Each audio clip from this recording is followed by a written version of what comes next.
Recording in progress.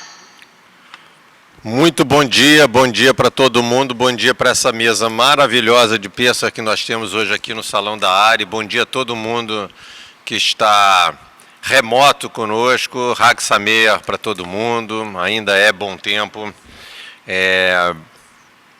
No estudo de hoje,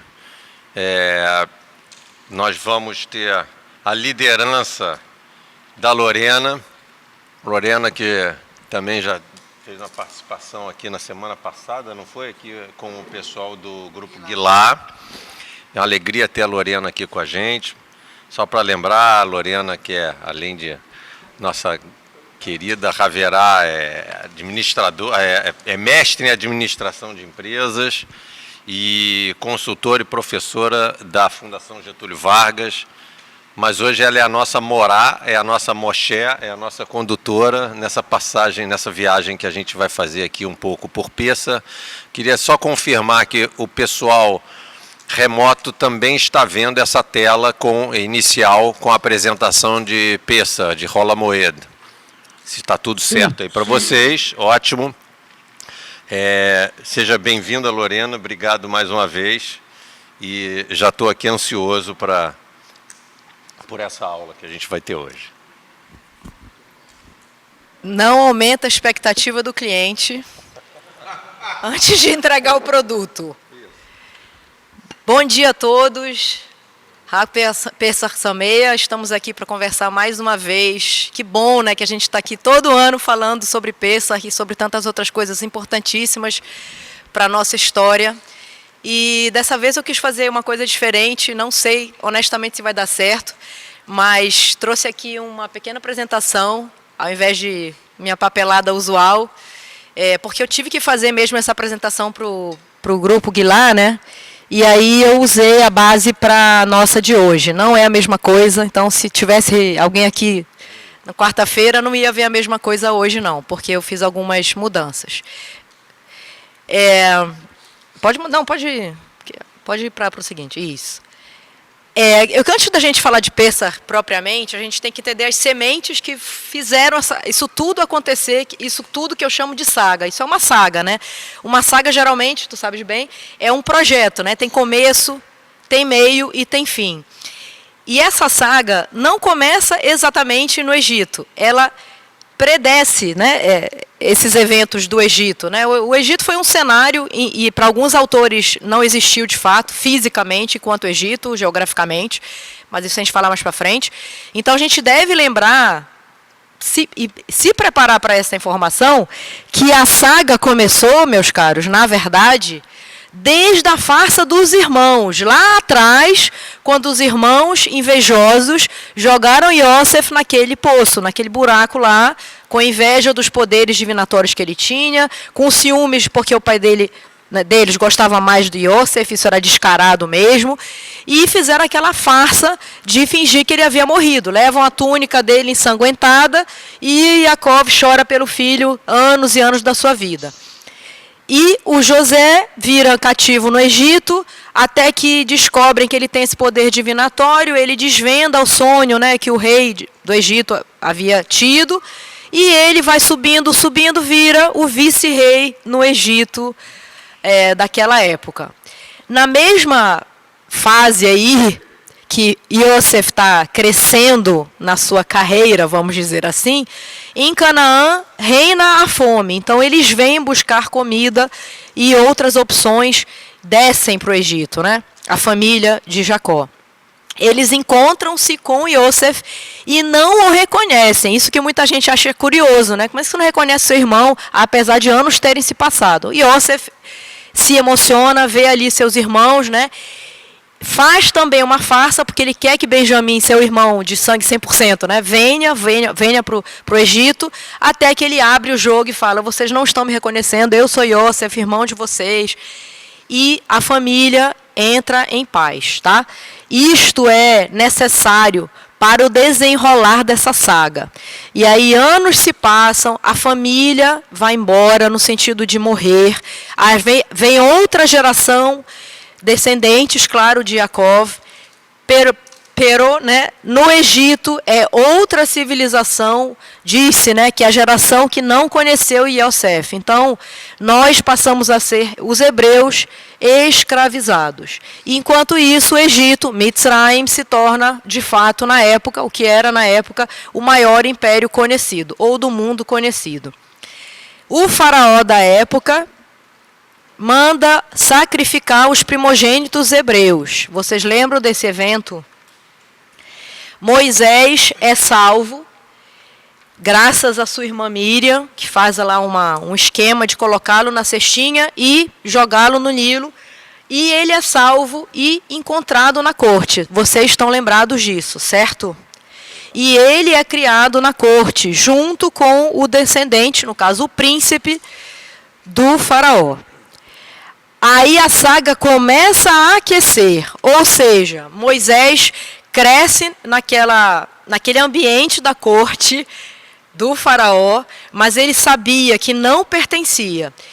Em uma das suas fenômenos de testemunhar a sua realidade, as suas raízes, ele vê um hebreu sendo chicoteado, um escravo, né, sendo chicoteado pelos mandados do faraó, e ele mata esse guarda, né? E foge. Ele foge das suas raízes, ou em busca delas. Isso é muito questionável, né? E ele foge para Midian. Lá vocês devem lembrar, ele se encontra com a família de beduínos, ele conhece Itró, ele se apaixona pela Tsiporá e tem lá o seu momento, deixa-me livrar da minha história. Só que não tem como fugir da história. Você não foge das suas raízes, você não foge do seu sangue.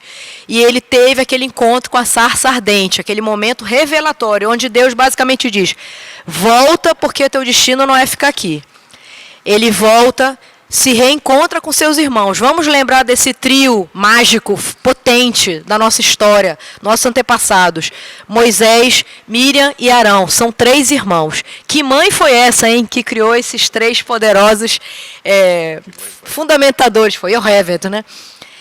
E aí Deus vai seguindo e mandando. A gente segue aí vários eventos crescentes na nossa história. Já estamos falando dos encontros e desencontros com o faraó e a sua corte. Há várias sessões onde nós pedimos para o faraó liberar o nosso povo.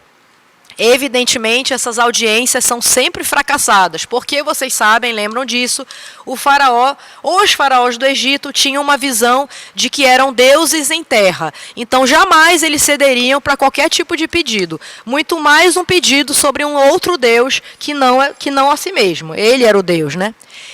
E devemos ressaltar aqui que o primeiro grande encontro onde estavam presentes, né, Moisés, Arão e o faraó e os magos do faraó, o nosso cajado foi transformado em serpente. O que aconteceu? Imediatamente os magos do faraó, usando de magia negra, isso está registrado na Torá, isso não é Midrash, tá? Eles transformaram também seus cajados em outras serpentes que comeram a nossa. Ou seja, o grande ponto ali sempre era fazer por onde a gente mostra o nosso poder para fazer frente ao poder do bem dos outros, usando de magia negra. E foram despachados, não fiquem mais aqui, a gente não vai ceder a vocês. Podem ir embora que vocês não têm nada a agregar aqui. Nós temos tanto poder quanto o tal Deus de vocês. Entra o mês de Nissan. Mês de Nissan, vocês sabem, é primavera em Israel. Ou seja, o que é primavera, primícia, é renovação. Era o momento certo para a saga se aquecer. Era o mês para a gente fazer a diferença e lutar pela liberdade com eventos que fossem, o nome vai ser esse, cataclísmicos. Então, já que você não quer por bem, a gente vai ter que fazer por mal. E aí vocês estão vendo justamente os 3 que vão fazer a equipe acontecer, fazer o projeto tornar-se realizável. Miriam, Moisés e Arão. 10 pragas vieram sobre o Egito, não foi por falta de aviso. Pragas em hebraico, makot, e makot não é exatamente pragas, tem a ver com fases, tem a ver com etapas. E se a gente analisar bem as pragas, e eu não vou ficar me atendo a elas, a gente fala sempre sobre elas quando a gente está estudando as parashiot, né? Mas tem ali, vocês estão vendo na ordem, né? Primeira linha, segunda linha, vocês lembram de todas elas?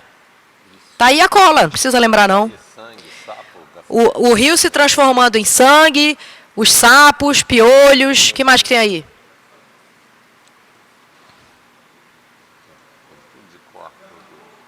A morte dos animais, que mais que vocês estão vendo aí? Sarna, né?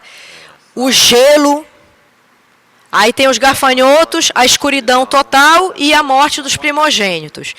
Isto evidencia para todos nós que cada uma dessas pragas, que foram, cada uma delas depreciadas, né, pelo tal do faraó, com seu egocentrismo e eucentrismo, né, elas foram numa crescente.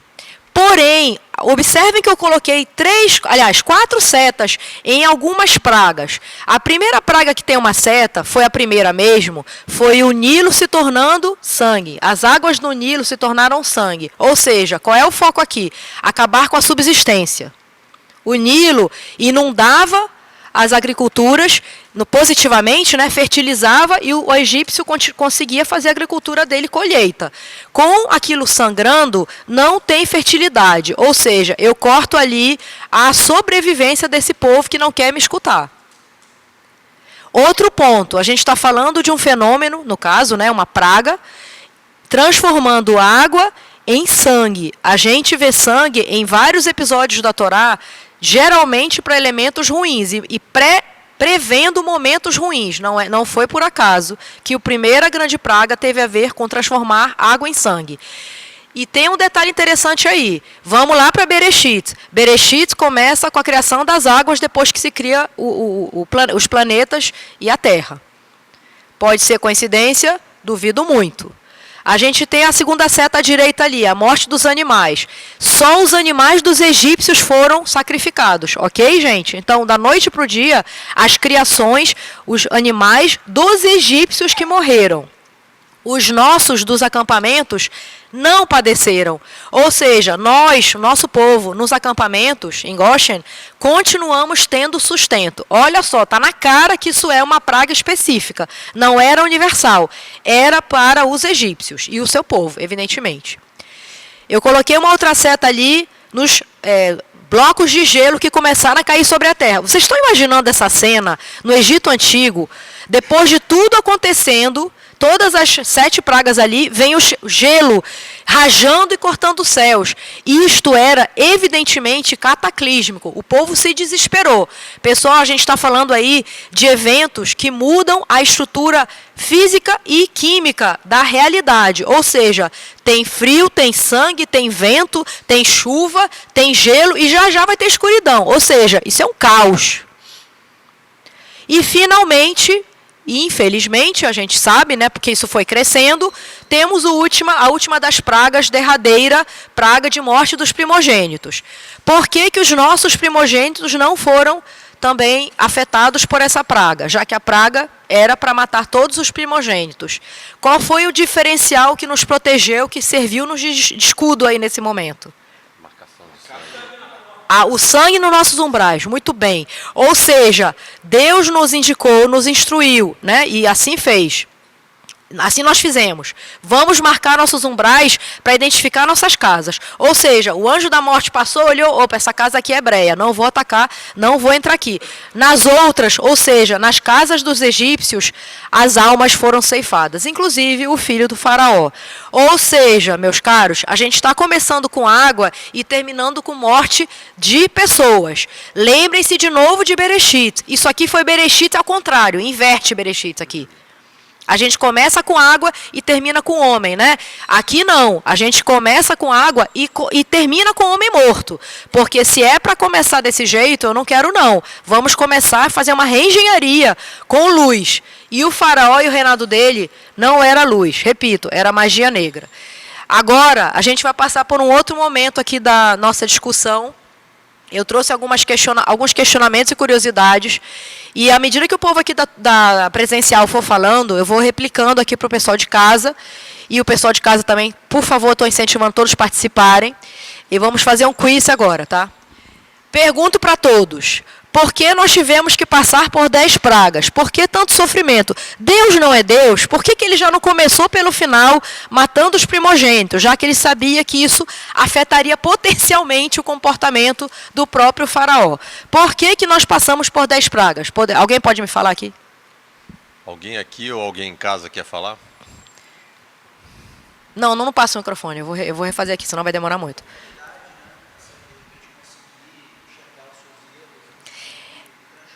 Exatamente, oportunidade da gente crescendo nisso. Então, não é só para o Egito testemunhar e sofrer. Era para o nosso povo também crescer. A gente estava cego em termos de amadurecimento espiritual. Isso está escrito em vários livros, inclusive livros de Cabala, claro, onde está claro isso. A gente, enquanto povo, também precisava entender a necessidade de sair dali. A gente estava se contaminando demais. Aumentar a credibilidade. Porque, vamos combinar, nem precisava, né? Porque aqueles eventos eram tão óbvios, aquilo ali evidenciava a presença divina. Segunda pergunta. Por que a Torá usa o adjetivo pequeno para descrever o faraó? Tem algum momento da Torá, nessa descrição dos eventos, que eles usam o adjetivo pequeno para o faraó? Ele era pequeno, tipo, como eu, assim, pequenininho? Vocês acham que ele era baixinho? Pequeno na maneira de pensar, né? Era pequeno na maneira de pensar. Ele era pequeno e era tacanho. Ele não saía da sua ideia fixa de ser Deus na terra e de não ter suas ideias e mandos questionados. Ou seja, a gente sabe que isso é uma ideia contrária a tudo que a gente lê na Torá, né? Onde a gente é estimulado a pensar no outro, a fazer tzedakah, a rezar e a pensar no povo. Ele não pensava no povo. Pelo contrário, já a gente vai falar sobre isso. Notaram que... Repete, Benilson. Repete, Benilson. Era um Trump na vida hoje. Notaram que a doce e amargo na Haggadah, alegria e tristeza? Notaram isso? A nossa Haggadah, nosso livro, né, nosso manualzinho lá do dia do Seder, né, das nossas noites Seder, vocês já notaram que lá se fala de doce e de amargura, se fala de alegria e de tristeza? Por que essa dualidade? No livro de uma noite que, em tese, é uma noite alegre e festiva. Não é para dar um microfone. Ela vai repetir aqui. Ela replica aqui. Isso, perfeito. Amargura e tristeza, o passado e o presente. Triste e alegre. A gente tem que ter isso na vida. Certeza de que haverá dias ruins e dias bons. A gente tem que entender isso. Não adianta achar que vai ser sempre um dia bom. Tem escuridão e tem brilho. Tem luz e tem negro. É isso. Deus está dando essa mensagem para a gente. Ah, meu Deus, mimimi, por que isso aconteceu comigo? Vai em frente, porque amanhã vai ser melhor. Esta é a grande mensagem da Haggadah. Isso está escrito explícita e implicitamente em vários trechos da nossa maravilhosa Torá. Isso serviu de base para o que hoje eu acho que Eretz Israel é. Exatamente. Ou seja, não importa o que aconteça, nós temos que seguir a gente em frente. continua, exatamente. Continua olhando para frente, seguindo em frente. Isso aí. Pergunto para vocês, por que se diz que em Pessah há um transbordamento de mitzvot? Não sei se vocês já tinham ouvido isso. Transborda mitzvot. O que é mitzvah? O que é uma mitzvah? É uma boa ação, certo? Tá bom essa tradução? É uma boa ação, né? Mitzvot são muitas ações, muitas boas ações. Por que tem um transbordamento de mitzvot durante Pessah? Por que eu estou falando isso? Tem outros Hag, onde é uma mitzvah que você tem que cumprir. Aqui não, são várias. Me diz aí uma, rápido. Olha para a mesa. Olha para a mesa. Você não está comendo hametz aqui. Isso é uma mitzvah. Próxima. Olha para a mesa. Você está colhendo os frutos da tua colheita? Sim, que mais? Que mais que é uma mitzvah durante esse período? Esses 8 dias de Hag. Você está se reunindo com seus amigos. Você vai se reunir em família. Você vai colocar na água salgada o alimento. Por quê? São mitzvot que evidenciam. Isto não é um dia, nem um período qualquer. É um Hag simbólico e delineador do nosso povo, gente. Não tem como fugir disso. Delineador do nosso povo. Então, transborda de mitzvot. Isso que eu estava querendo já contar mais cedo. O que o faraó fazia a cada praga? Vocês lembram disso?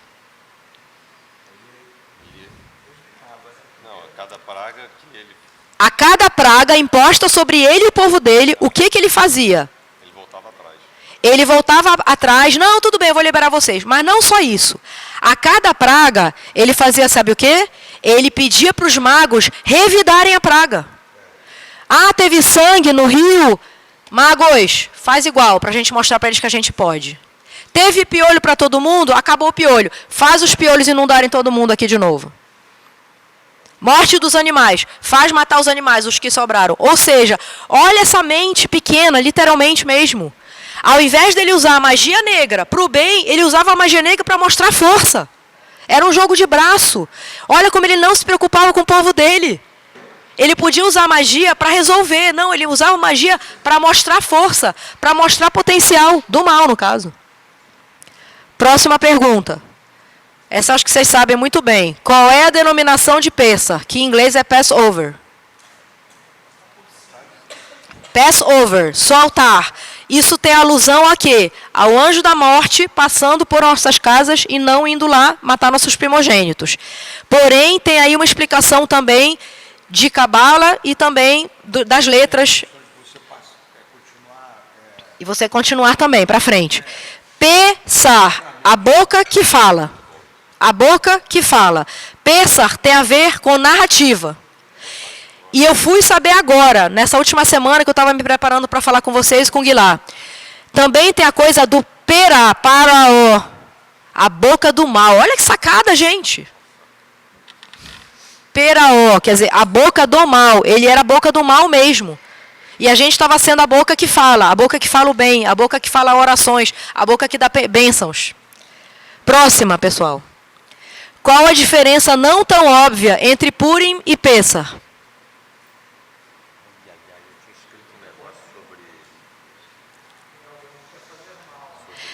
É óbvia essa, mas está perdoado, Luiz. Qual é a óbvia? A gente estava nas dois momentos fugindo do mal dos nossos inimigos. No Purim eram aqueles e no Pessah eram esses, egípcios aí, e o faraó. Mas a não tão óbvia, qual que é? Purim, a mitzvah de Purim é você vir aqui e ouvir o André, né? Ouvir a leitura da Megilat Esther, não é isso? É você ouvir.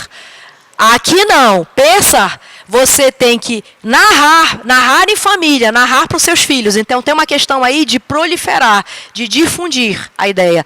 Para a gente continuar falando sobre isso. Sim, 3.300 anos depois.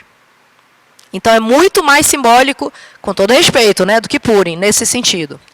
Essa também eu soube um dia desses, fiz questão de trazer para vocês. Continuando com essa questão do hebraico aí, tá? Emuná é fé, tá? Emuná é fé, né? Ter fé, né?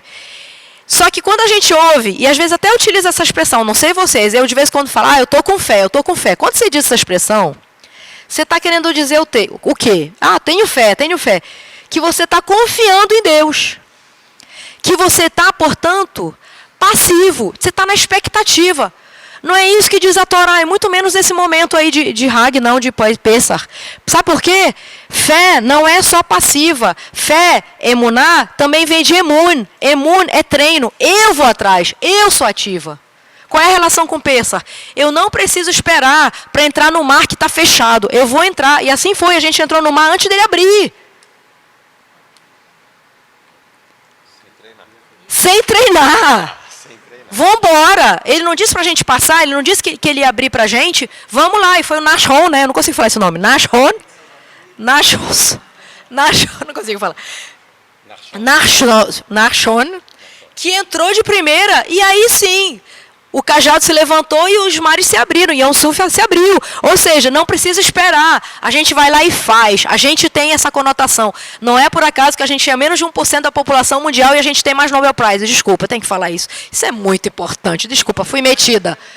A gente é 1% da população mundial e tem não sei quantos percentuais de Nobel Prizes. É isso. Porque a gente não fica por... porque a gente é minoria, a gente faz por menos. Não, a gente vai além. A gente vai contra as estatísticas. Vamos lá. Podemos comparar a Kiará com o ex-espiritual? Eita, essa frase aí, uma pessoa lá da rua não ia entender nada. O que é Kiará? O que é Kiará mesmo, gente? É o nosso prato que a gente usa nos sederim, né? onde tem aqueles símbolos lá, que estão aqui alguns presentes. O que é o Waze, hein? Que aplicativo é esse? Serve para quê? Para localização, para pedestre ou carro mesmo, motoristas, né, usam. O que tem a ver o Maquiará com o Waze? Você põe a Kiará na mesa, todo mundo da família, especialmente as crianças, né? O que vem agora? É só seguir a Kiará. Ou seja, ela te dá uma localização da ordem mesmo, do Seder, né? Seder é ordem, né? Então você vai seguindo ali a Kiará, você não tem nem como esquecer qual é o próximo fenômeno a ser coberto. Isso é legal, essa comparação. E o ovo, gente? Qual é o lance do ovo? Cadê o ovo para falar nisso? Cadê meu ovo, gente? Logo você ficou. Cadê meu ovo? Ainda tem aqui. O que tem a ver ovo com Pêssar? A gente usa ovo em vários momentos, se fala muito de ovo, né, no judaísmo. Ovo tem a ver com algo fechado, cíclico, né, de renascimento. Também se usa relacionado a luto. Mas ao luto. É ao luto, é. Dizem que, eu não sei se isso está escrito em algum lugar, ou é um costume de comer ovo quando você está enlutado. Eu tive esse ensinamento aí e cumpri, aliás, quando eu estava enlutada. Mas no caso do Pêssar, tem alguma coisa? Por que o ovo está lá? Estava lá na nossa Kiará aqui, 2 dias atrás, 2 noites atrás. Hein? Não lembro qual. Não, pá. Tem a ver com sacrifício. O que mais que tem a ver? Ciclo da vida, renascimento. A gente está se reencontrando aqui, como eu disse, 3.300 anos de novo para falar de Pêssar. Essa aqui vocês sabem. Por que há imersão de alimentos em outros durante o Seder? Pode ser. A imersão? Imersão de um alimento em outro. Hein? Isso tem a ver com o quê? Que tem a ver com aquilo que a gente falou mais cedo. Amargura e doçura, alegria e tristeza. Também tem essa explicação. Outra explicação, esse movimento, a gente colocava aquela vassourinha para poder passar no umbral. A gente colocava o sangue e passava no umbral. A gente molhava. Essa imersão, essa cena já aconteceu antes na nossa história. Vai mais para trás. Eles pegaram a túnica do Yosef e imergiram no sangue lá de algum animal, não sei se foi cordeiro, para levar para o pai, forjando que seria o sangue do próprio menino. Não era. Então, a gente tem essas cenas que se repetem na nossa história. Isso está na Torá. Não quer dizer que a gente tenha que acreditar ipsis literis, mas essa cena se repete. No caso do Pêssar, se repete. Se repete no Ano Novo Judaico, lá de Tishrei. Qual que é a cena que é parecida com essa? Você não põe o mel na maçã? Você não põe a maçãzinha lá? Então, esse ritual, vamos chamar assim, ainda que não tenha fundamentação religiosa, é muito mais costume, ele é repetido na nossa história por diversos momentos do nosso ano, tá? Pessoal, por que cruzar o Yom Suf, tá? Cruzar, né? Não pôs fim ao projeto, a saga. Cruzar, chegar do outro lado, resolveu? Resolveu? Acabou o projeto Pêssar? Acabou a saga? Foi o início? Foi o miolo? Foi o meio? Pode ser que seja o meio. Por quê? Qual foi realmente o final? Qual foi o final da saga? 50 dias depois, a gente recebeu a Torá. Quando a gente recebeu a Torá, a gente se tornou um povo. Vamos lá, a gente estava no Egito, a gente era escravo. A gente fugiu do faraó, perseguidos até o último momento. Fugitivo. Depois, cenário, deserto. Nômade. Você só vai se tornar um povo quando você receber algo que faz de você um povo, uma nação, a unidade. Qual foi a unidade? Matando Torá. Então, isto é uma crescente, isto é um projeto, isto foi uma saga, cujo ápice foi o recebimento da Torá 50 dias depois, que já já a gente vai estar falando sobre isso aqui na nossa mesa Shavuot. Ok, pessoal? Para que identificar os nossos umbrais com sangue? Se Deus que sabe a diferença de vida e morte. Vocês entenderam a pergunta? Por que a gente tinha que marcar nossas casas se quem ia matar era Deus? Deus não sabia de quem era a casa ali? Por que eu tenho que fazer uma marcação terrestre para alguém que é divino? Para ele? Porque, não era. Boa resposta. Porque era para o anjo, era um sinal para o anjo, pode ser. Mas é uma boa resposta que eu ouvi Essa aí eu não lembro se foi o mexicano que eu ouvi que falou. Foi o Shapiro, eu gosto muito do Shapiro. Foi o Shapiro que falou. A gente marcou os umbrais com sangue, primeiro porque foi assim, dito para a gente fazer. Segundo, a explicação do André. Sim, porque o anjo da morte ia olhar e ia embora. Ia cruzar, ia saltar, ia passar, né? A terceira explicação que o Shapiro dá, que não é tão óbvia, sabe qual que é? Porque a marcação era, de novo, para nós. Não era para Deus ou para o anjo da morte. Era para a gente mesmo. Aquilo ali é uma simbologia. Olha, vamos marcar nossa casa. A gente vai pertencer a um povo. Se a gente não se sente como povo, isso vai acontecer. Calma, vamos junto. Vamos marcar nossas casas. Para marcar uma identidade boa. É isso. É o início de uma história ali que até então estava muito solta. A gente não tinha exatamente uma capital, a gente não tinha exatamente uma área geográfica. Tanto que a gente já saiu de Canaã, tinha descido para o Egito, tinha voltado várias vezes. Ainda estamos nessa formação identitária. Eu acho que essa é a palavra. Tá? Próxima. Isso aqui vocês também sabem. Por que nos foi instruído? Não nos eu não consigo falar a palavra. Regozijarmos da morte dos egípcios lá que foram engolidos pelo mar, que se fechou sobre eles. Por que a gente não podia sapatear sobre isso? E nem pode até hoje. Porque são humanos, são vidas. Ah, eles eram maus. Não interessa. Né? Os coitados dos cavalos. Também tenho pena dos cavalos, exatamente. Então, é de tudo. É triste. Exato. É compaixão sobre o outro. Então, mesmo que seja o teu inimigo, mesmo que ele tenha justificativa, que não tinha, né? Isso me lembra muito me lembra muito semana passada o Rodrigo, quando ele comenta que as nossas rezas, elas não são rezas para nós, elas são rezas para a humanidade. A gente não reza para os judeus. E me lembra...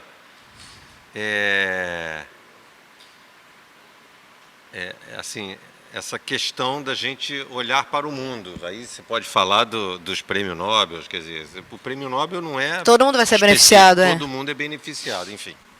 Muito bem. Moisés é citado uma única vez na Haggadah. Por quê, hein?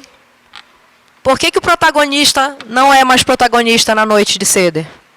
Porque o protagonista é o povo, eu acho. Boa resposta, porque o protagonista foi o povo? Boa, Gustavo. Para tirar o... Hã?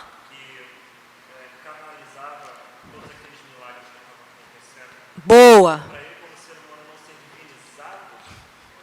Eu não responderia de melhor forma. O Gustavo deu um show aqui. Para Moisés não ser divinizado. A gente não tem Cristos na nossa história. A gente não tem santos na nossa história.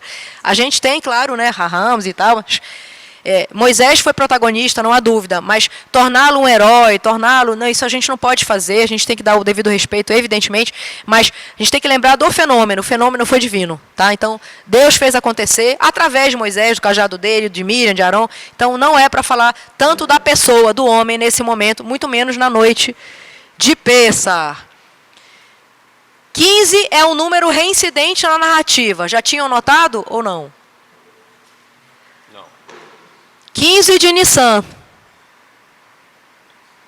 15 etapas na noite de Seder.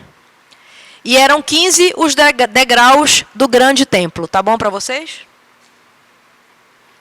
Eu sempre digo, e você chata de novo, não, no judaísmo não existe casualidade. É tudo causal. Muito bem. Pessoal, já estou caminhando para o final aqui, nesse quiz. E eu preciso puxar a sardinha para o meu lado, né, Solange? Né, Ana? Precisamos valorizar, já que a gente está falando de protagonismo, né? Precisamos lembrar dessas pessoas aqui, dessas menininhas aqui. Quem são essas pessoas que fizeram diferença na saga? Quem são aquelas da esquerda ali, primeiras ali? São as parteiras egípcias que bypassaram a definição, o mandado do rei e salvaram. Salvaram. E o do meio, quem é aquela pessoa ali? É a Yoheved, tá? É a Yoheved, é a mãe de Miriam, Arão e Moisés, tá? Que está se despedindo do filho no cesto. Provavelmente nunca mais vou vê-lo, né? Nunca mais vou revê-lo, mas ela sabia, né? E à direita, a nossa Miriam, né, gente? O que ela está batendo ali?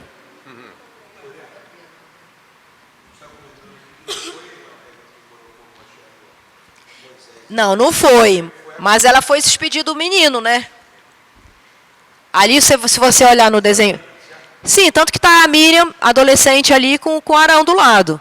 Mas nesse momento ela foi... Essa é a cena do filme. Não, problema do cara do filme, meu filho. É roteiro. O roteirista errou aí na escolha do... Licença poética. Então, a Miriam, ela sempre é representada... Eu procurei bem no Google Images, tá? Essa foi a melhor Miriam que eu achei. Tinha a Miriam do desenho. Aí eu falei, não quero desenho. Eu queria uma coisa mais artística, mais... uma pintura, né? E achei essa Miriam aí, que eu achei muito ilustrativa do que a gente acha, né? Que foi essa Miriam, né? A Miriam que carregava consigo o poço, né? Água, né? De novo, a gente tem muita associação simbólica à água, porque a água é vida, pessoal. A água é vida. Então, eu precisava valorizar as nossas, vamos lá, heroínas também na nossa saga de Pêssar. Uma última reflexão para a gente abrir para perguntas. Será que quando chegarmos à época messiânica, ainda lembraremos de Pêssar?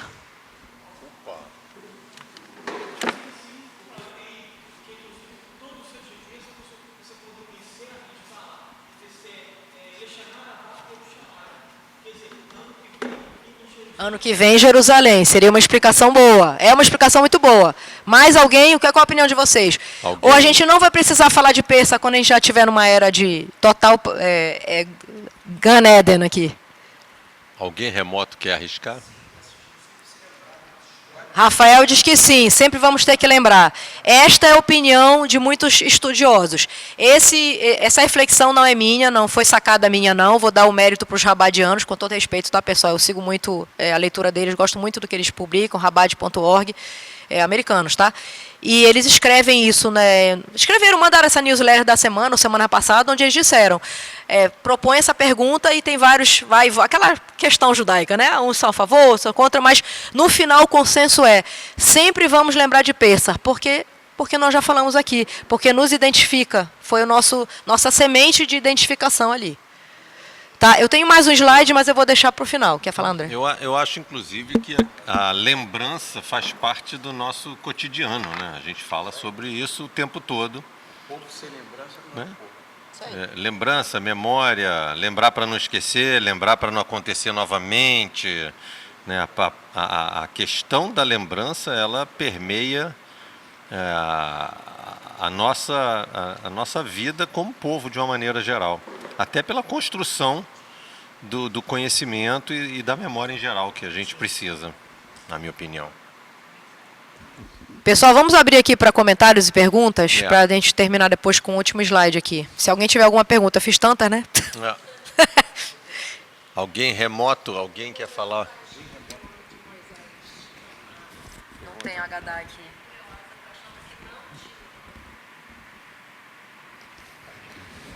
Aí tem gente que acha injusto isso. Poxa, o Moisés fez tanta coisa, só uma única vez ele aparece, né? Gustavo, quer falar? É logo no início. Depois ele não aparece de novo e a gente segue com a ordem lá. Vai, André, não sei se...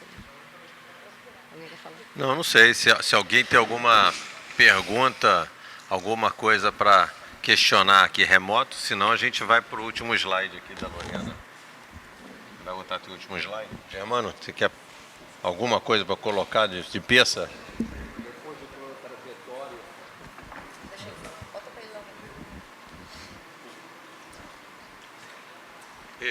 Depois de toda a trajetória, o que fica para mim, o que é liberdade?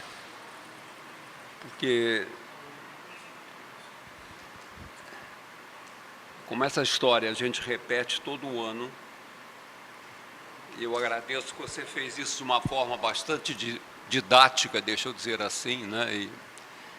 E eu hoje celebro Pêssar de uma outra forma.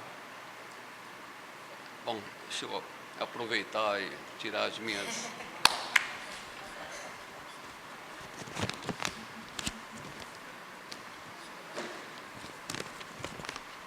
Celebramos Pêssar porque a liberdade nunca é definitiva. E não deve ser confundida com sucesso, nem com bens materiais, nem pode ser comprada com dinheiro.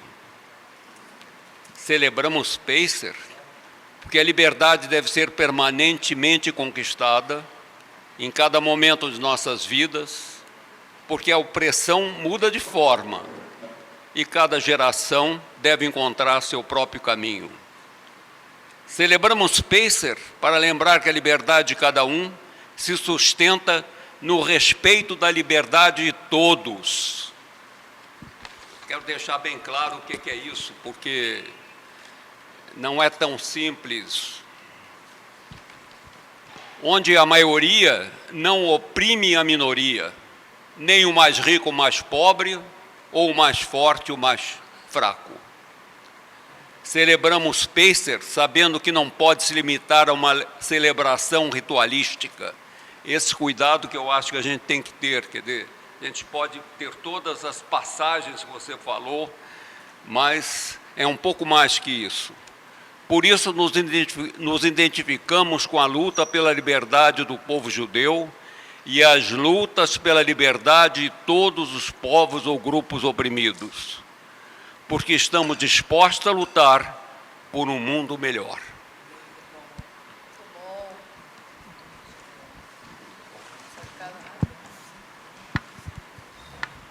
Continuamos abertos para o pessoal online. Antes, a Lorena está com um slide escondido aqui, mas a gente não pode deixar de agradecer, não essa condução desse estudo, né? É uma aula que agradável com os slides, com a reflexão, terminando, quer dizer, quase terminando com o Germano, lembrando sempre que a liberdade está sempre ameaçada, né? A liberdade não é um momento eterno, constante, muito pelo contrário. E, curiosamente, normalmente eu escrevo algumas palavrinhas para o Seder em família, mas esse ano o meu Seder foi em Curitiba com muita gente, inclusive pessoas não judias, então teve toda uma parte didática para poder incluir as pessoas, para que elas entendessem. A gente até reduziu um pouquinho para tornar a coisa mais palatável. E aí eu apaguei tudo que eu escrevi um texto bem simples, mas eu, quando tinha escrito inicialmente, quando o Seder seria de 12 pessoas mais ou menos, esse foi de 35, naquele momento eu fiz uma lembrança de Amalek. Eu voltei a Purim, justamente porque a gente tem sempre alguma coisa ruim ameaçando o tempo todo o nosso desejo de ser feliz, de ser livre. E acho que Pesach também fala muito disso, né? Quando a gente pensa na escravidão, quando a gente pensa no desejo de liberdade, quando a gente pensa no desejo de se tornar um povo, uma nação, e que depois venha a ser o povo escolhido, etc. e tal. E acabei não compartilhando esse texto. O texto vai ficar guardado, quem sabe, para o ano que vem. Mas eu só queria trazer aqui essa memória. Tem alguma conexão quando a gente começa? Eu lembro que acho que foi aqui, num Pesach, que o Joseph falou muito bem sobre Amalek também, nos trouxe um bom histórico de Amalek. Então, eu acho que a gente vive um momento hoje de muitos Amaleks, ou o que quer que seja. Infelizmente, tem mais do que a gente gostaria na face da Terra. Então, era só isso que eu queria compartilhar. Por isso mesmo, sem combinar, hein? Olha aqui. Eu queria dedicar esse estudo à memória dos nossos assassinados no ataque terrorista, de abençoadas memórias, dedicar esse estudo ao pronto restabelecimento dos feridos e, claro, dedicar aos 59 que nasceram cativos em Gaza, ali, com todo respeito, tá, pessoal? Inteligência artificial que gerou essa camiseta aí dos nossos queridos, né? O Ben Gurion e a Golda. Bring them home now. Amo Israel High, gente. Obrigada aí pela presença. Valeu mesmo, tá?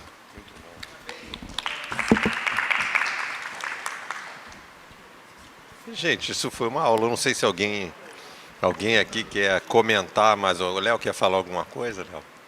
Se alguém quer comentar, talvez Ricardo falar alguma coisa sobre... Ou ainda... A gente nem faz... Essa semana, e olha que eu ainda li a Paraxá da semana, etc e tal. Aí depois, foi na última momento eu me dei conta.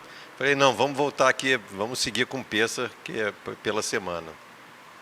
Mas eu acho que se ninguém... Alguém remoto quer fazer algum comentário, porque senão... Ah, peraí. Obrigado. Enfim, eu acho que só nos resta aqui agradecer a Lorena, porque de novo, mais do que uma condução, foi uma apresentação, uma aula e sempre com muito interessante os novos questionamentos, né? A gente sempre buscar na reflexão do que é a mesmice alguma coisa diferente. Então, queria agradecer demais a Lorena. Guarda esses slides para criar novos questionamentos conforme o nosso mundo vai evoluindo e evoluindo ao mesmo tempo, evoluindo de alguma maneira e evoluindo de outras. E desejando ainda Hag Sameach para todo mundo. A gente vai se despedir aqui. Obrigado a todo mundo que esteve conosco conectado online. Obrigado mais uma vez a lembrança da nossa constante busca da liberdade, ao Germano. E um Shabbat Shalom adiantado também para todo mundo, tá bom?